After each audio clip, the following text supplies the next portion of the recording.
Hello, and welcome to this episode of Learn Everyday English, your roadway to English proficiency. I'm going to be taking a walk today around the neighborhood, but I'm going to take a different route, or sometimes we say a different route.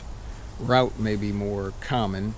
Route is just a kind of a path or how you go around a certain place, direction you take, the roads you go down. So I'm going to take a little different route as I walk around the neighborhood. But before I do that, there's 3 things that you can do for me. Like the video, subscribe to the channel, and 3, tell your friends so that they can benefit from these videos too, just like you. All right, here in Texas, we've been having a long period where it hasn't rained for quite a while, maybe about 50, 60 days. So we're in what's called a drought or a period of drought. So we're hoping that we're going to get some rain sometime soon. I don't know when, so we said we're crossing our fingers, or I'm crossing my fingers. I kind of like for good luck, hopefully that we can get some rain sometime soon, but who knows. So I'll show you. So that's affected the yards here. The yards is in the front of the house or the back of the house where you have grass. So in front of the house we call it the front yard, and in the back of the house we call it the backyard. And here it's very common that the yards all have grass. So it's a good thing in a way, because having grass, kind of looks good and you can go out and walk around, but it's bad in a period of drought because the grass starts to turn brown or to turn yellow and starts to die. There's a lot of people, their grass is dead, and it's kind of expensive to have to replace your grass. So let me show you the front yard.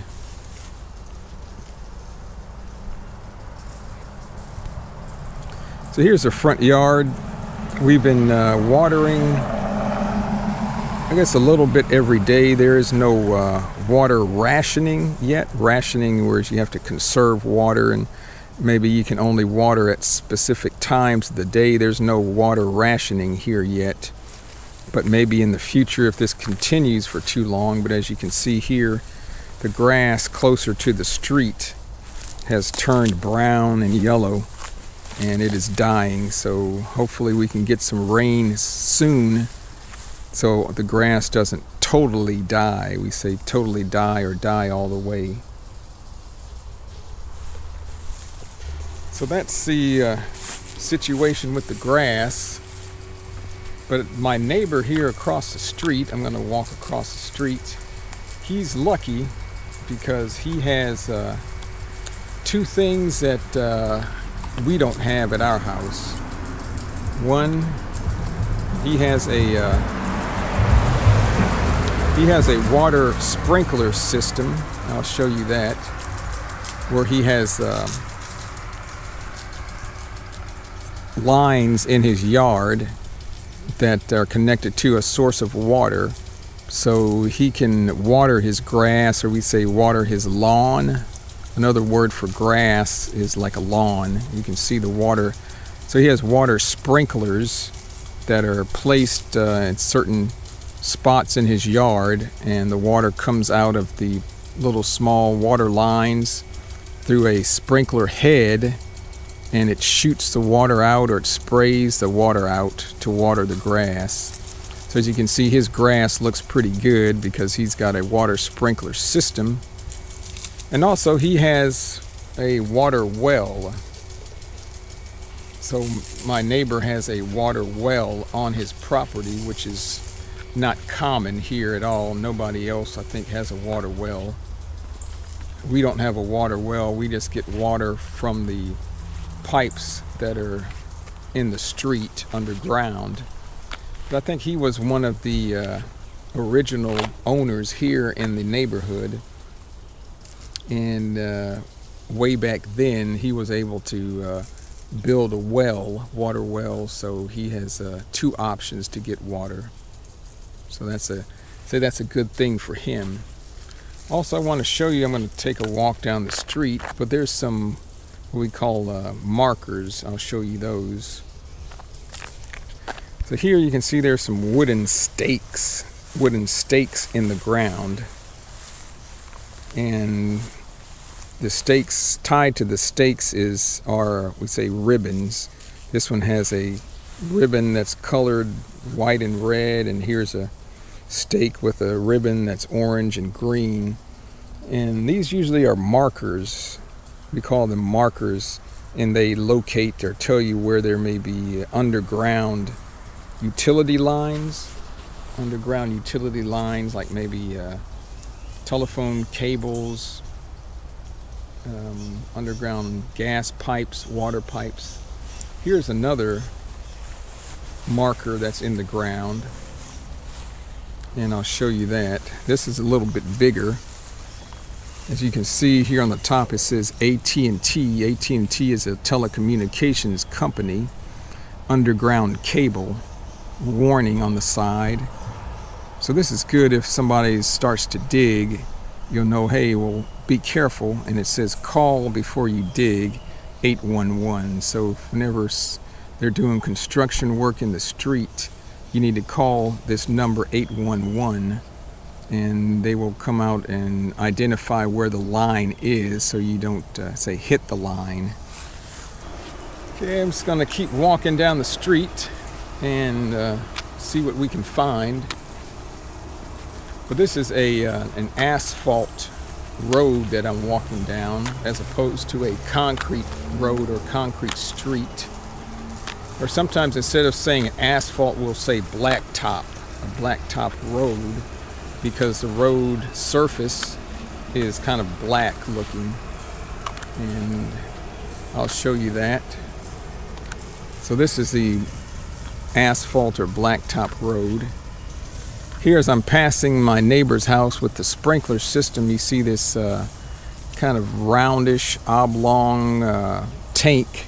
I think that's part of my neighbor's water well and water system. Maybe it's something to kind of help purify the water that's coming out from the water well. But it's a Friday morning here in Texas. It's been very, very hot. We've had some scorchers, as you might have remembered that word I've used before. The temperature's been at least around 100 degrees Fahrenheit, or a little bit more every day, with high humidity. So that's why the heat has been so bad. And hopefully we can get some relief from the heat pretty soon too, in addition to trying to get some rain. But it's about 9:35 in the morning. I usually have to get out early and go walk, because once the temperatures hit, say, once the time is about 11 a.m., the temperatures get too hot and humid, and we say it's very difficult, or it's unbearable to be walking outside, because you're sweating a lot. Your body gets overheated, and it's just not comfortable to walk when the temperature gets that high. So that's the thing about living in Texas, especially during the summertime, especially the months of July, August, and September are the months where it's the hottest. So it's something that we just have to live with. Say something we have to deal with. And usually around October, November, the temperatures get much better, and it's much easier to do things outside. One other thing, this street or road that I'm walking down, we call it an open ditch roadway, because on the side of the road there are what we call ditches, a ditch. And here is a ditch. A ditch is just kind of a low spot, or we say maybe a depression, where when it rains the water can run down or go down the ditch. And when the water has to cross the street or go under the street, there is a pipe that goes under the street, and we call that a culvert pipe. So the pipe takes the water under the street, And on this side of the street, we have a structure that's called a manhole. A manhole right here. This kind of roundish looking structure is called a manhole. And at the top of the manhole is a manhole cover. And as you can see at the top, it says sewer, S-E-W-E-R. So this is like we call it a storm sewer, because it has the pipes that take the storm water, and the storm water is the rainwater, basically. We call that storm water because when there's a storm, it rains. So it takes the storm water or the rainwater and channels it in the piping system. Usually takes the water and it goes into into the ditch, and then maybe into a creek, which goes into a lake or something like that.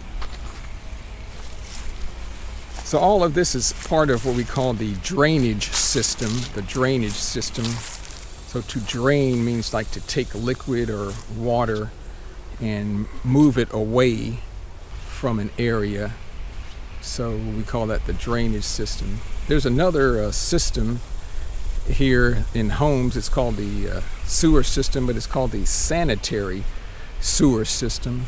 And this has to do with taking your sanitary waste that, say, comes from your kitchen, comes from your bathtub, your bathroom, your toilet, that goes into separate piping system, leaves the house, and it goes into sewers that are in front of the house, and that takes the sanitary water and it brings it to a sewage treatment plant so it can be processed, and then that processed water can be discharged, or sent usually into a creek or bayou, which makes its way into a lake. So there's two types of sewer systems here in the United States: storm sewer and sanitary sewer. I think I hear something coming. I hear there's a truck.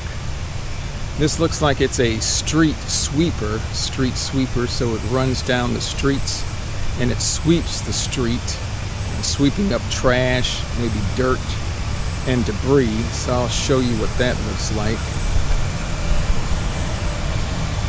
And usually these are operated by the city. You can see he's cleaning the street.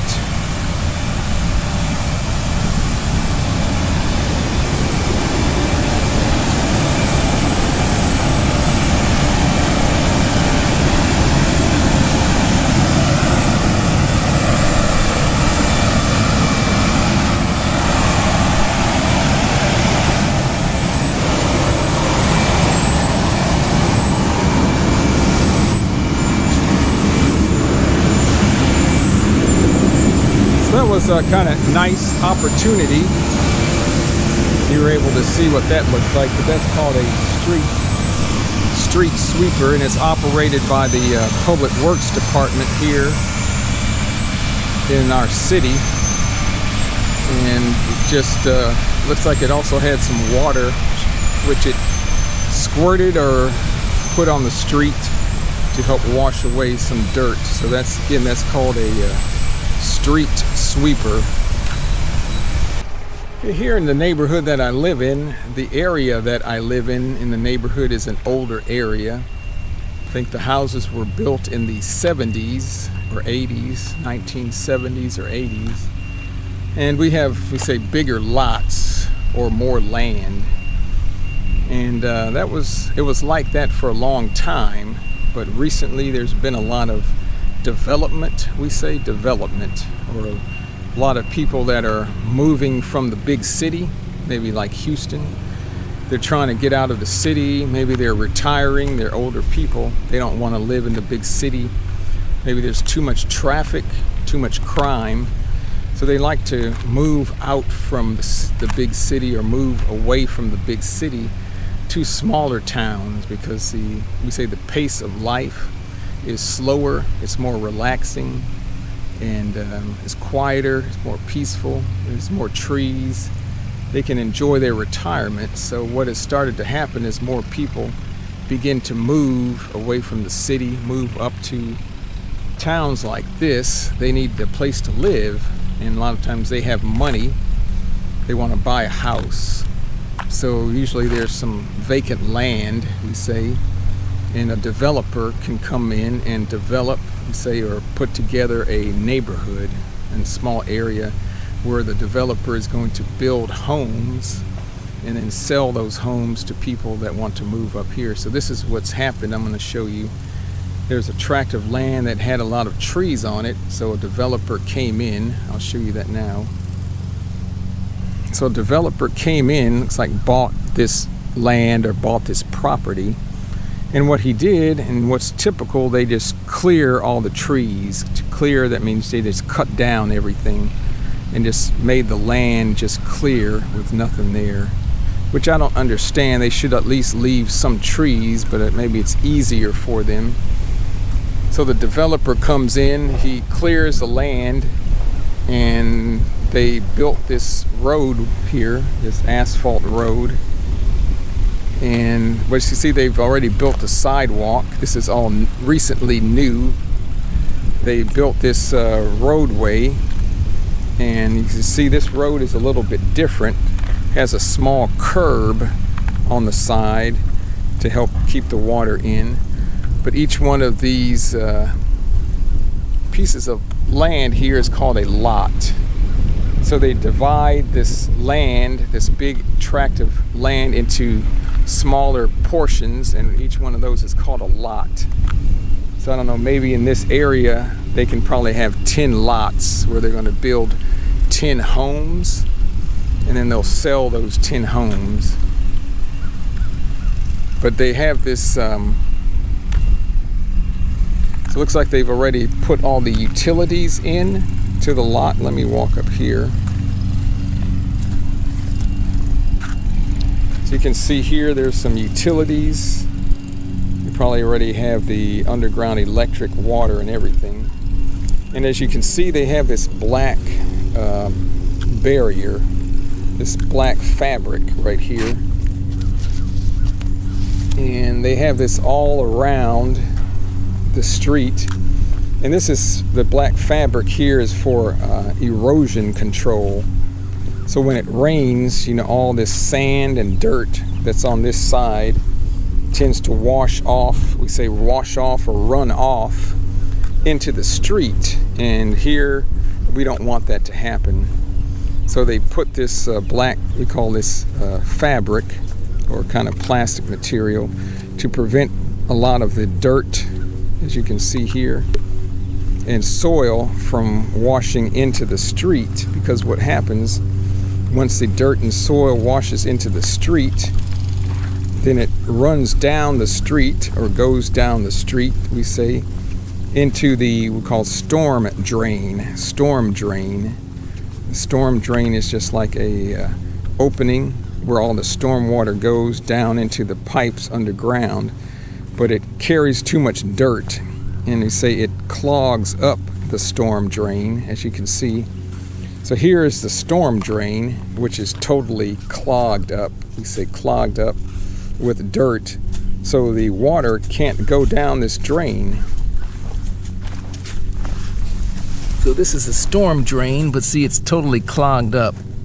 And behind all this is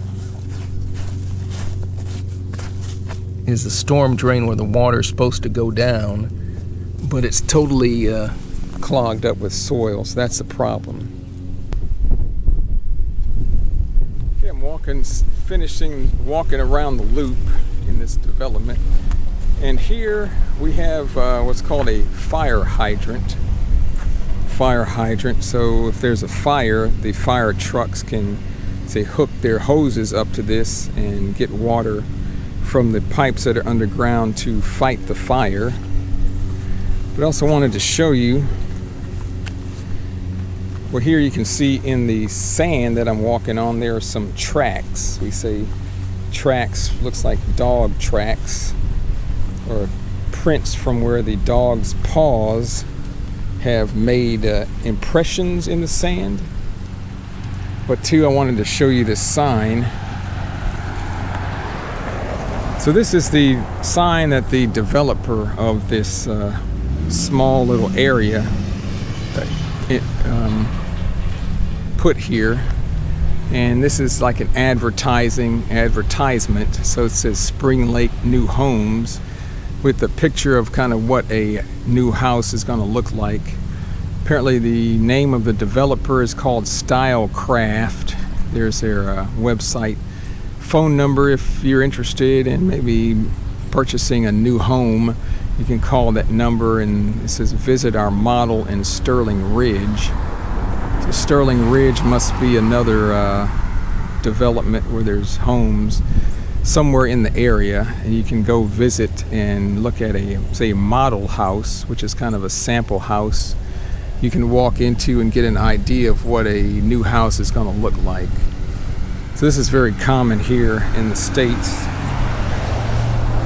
where developers, like I say, buy a tract of land, they cut down all the trees, and they start to put in roadways, utilities, storm sewer, sanitary sewers, electricity, and then as people are interested, they buy a house, and the developer will start to construct each house kind of as a new owner purchases the property.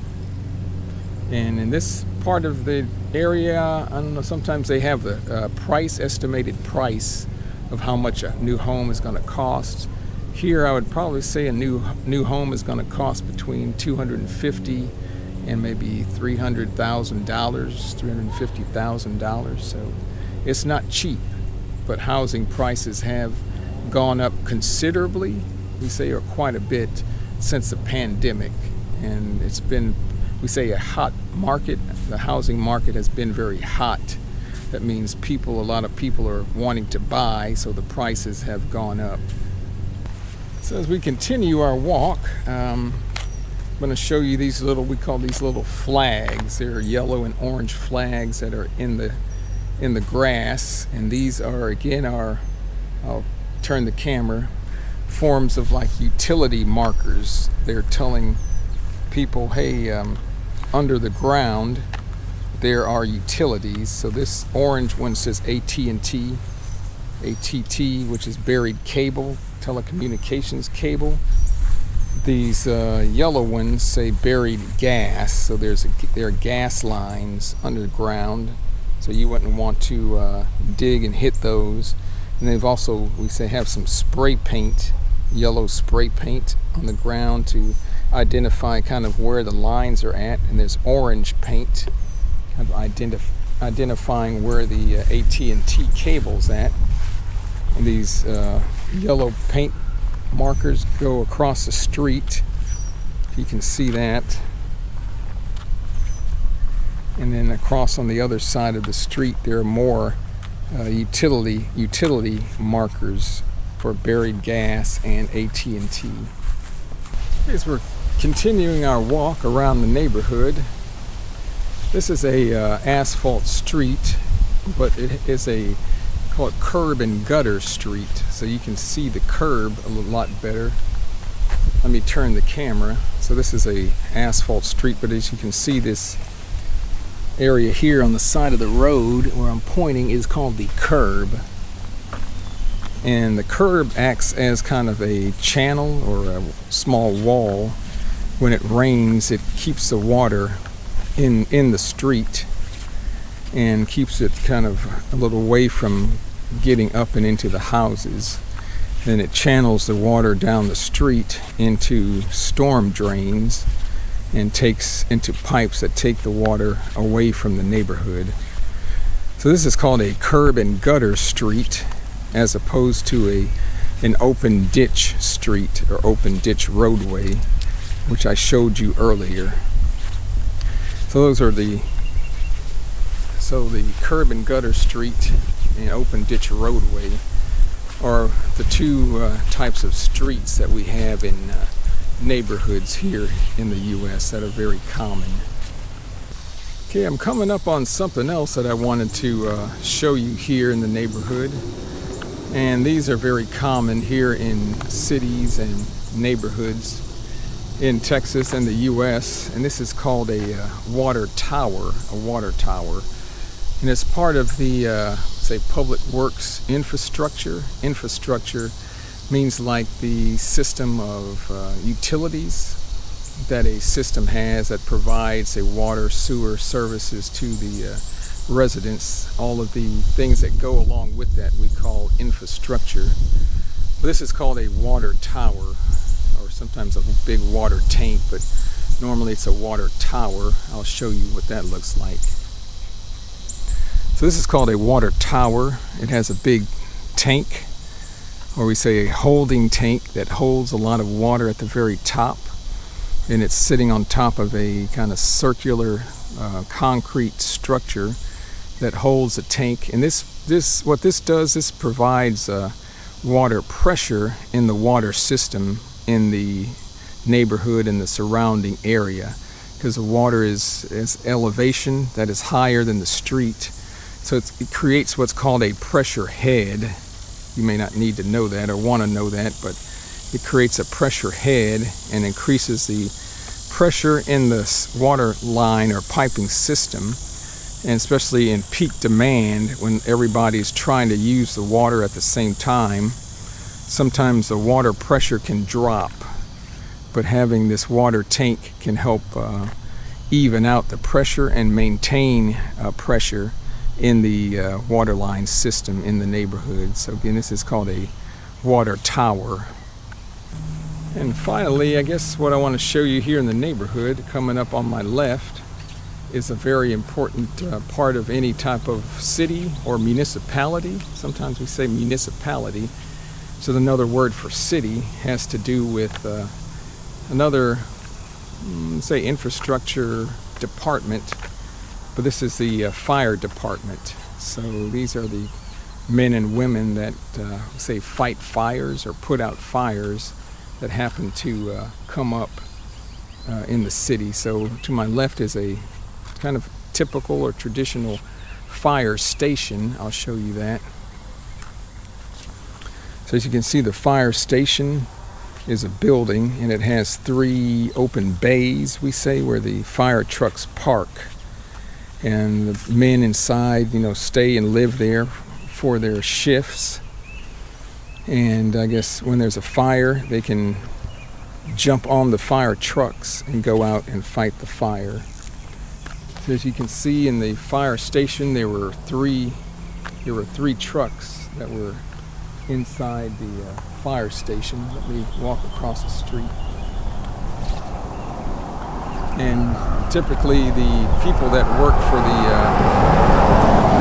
fire department, the people that work for the fire department and the police department and public works department, the street sweeper that we saw, they are all employees of the city. So the city generates money, or the city generates income, or sometimes we say the city generates revenue to help pay for the services and employees through property taxes. So this is how that works. If you own a home like I do, every year you have to pay property taxes to the city. Typically here in Texas, I don't know about other states, but the property tax rate, we say property tax rate is maybe 2%, 2.5% of the value of the home. So for example, if your home is worth $100,000, every year you would have to pay $2,000 to the city, and then the city gets that money, and then they use that money for services to the public. The public works, streets improvements, building new streets, libraries, parks, police, fire, health department services. So that's how the cities here, in the U.S. generate revenue to pay for needed services to the citizens of their city. Well, I've turned back and on my way back home now. Been walking for, I guess, about 30 minutes, 35 minutes. Hasn't gotten too hot yet. There's still a slight breeze. A slight breeze means a little breeze. a little windy, so that helps cool things off. But I wanted to talk to you about something else, about some other videos that I'm going to be putting together in the future. My wife and I, we recently took a trip for a vacation. We went to Mexico, or Mexico, la Ciudad de Mexico, por 2 semanas. For 2 weeks we were in Mexico City. Thoroughly enjoyed it. Fantastic vacation. I highly recommend Mexico City to visit. There's a lot of cool and neat things to see and do there. We also went to another city that's about 4 hours away, called San Miguel de Allende, and really enjoyed it. So I'm going to be having a video about that, mainly with the pictures that I took. I took over 2,000 pictures, so I can show you that. Also, I want to interview my wife. She has a lot of varied interests and many talents. She likes to garden. She likes to paint acrylic and oils. So my plan is to interview her, one about her paintings. She can tell you and talk to you about that. Also talk to you about her garden, especially the herbs that she grows. She likes to grow herbs. And she uses the herbs, to cook with for health purposes. And she can tell you about that, which I think would be interesting. And also, she's a former educator, 30 years working in the school system. So she's also a Mexican-American heritage. So she was born here, but she grew up speaking Spanish at home as a kid. She never went to school for Spanish. Her main language is English, but she grew up speaking Spanish. So she has a unique perspective, I think, on language learning. And she's also, at the moment, learning or studying Italian. So she has, I think, a unique perspective on language learning that I think you all will find interesting and enjoy and can benefit from. So I plan on recording those videos with her this week or the next couple weeks, as well as the video about our trip, our vacation to Mexico. So hope you will be staying tuned or looking out, watching out for those videos. And I think that's it for today. I'm going to head on home, as we say here in English. Head on home, which means to go home, basically. And get out of this heat, get out of this humidity, get a cool glass of water, sit down on the couch, maybe watch some TV, maybe just edit this video because I have to put this together for Monday. And maybe, I think today, my wife said she has time, so I may try to record a couple of videos today and get that out of the way, we say, get that out of the way. That means get it done, get it finished, so I don't have to worry about doing that later or some other day, some other time. Okay, well, I hope you enjoyed this video, my walk around the neighborhood. I get a lot of comments from people saying that they really enjoy these videos that I do walking around the neighborhood. It gives you a different perspective, I guess, about daily life here in the U.S., what a neighborhood looks like. It's different, too, from me just sitting inside a room in the house, talking away, chatting away. And this is a nice area to walk around in. So I think that's it. I think I'll say goodbye. Again, 3 things you can do: like the video, subscribe to the channel, and 3, tell your friends about this channel, Learn Everyday English. So we'll see you next time. Enjoy your week, your weekend, wherever you are in the world, wherever you may be. And we'll check you later on Learn Everyday English. Hey, take it easy. Goodbye.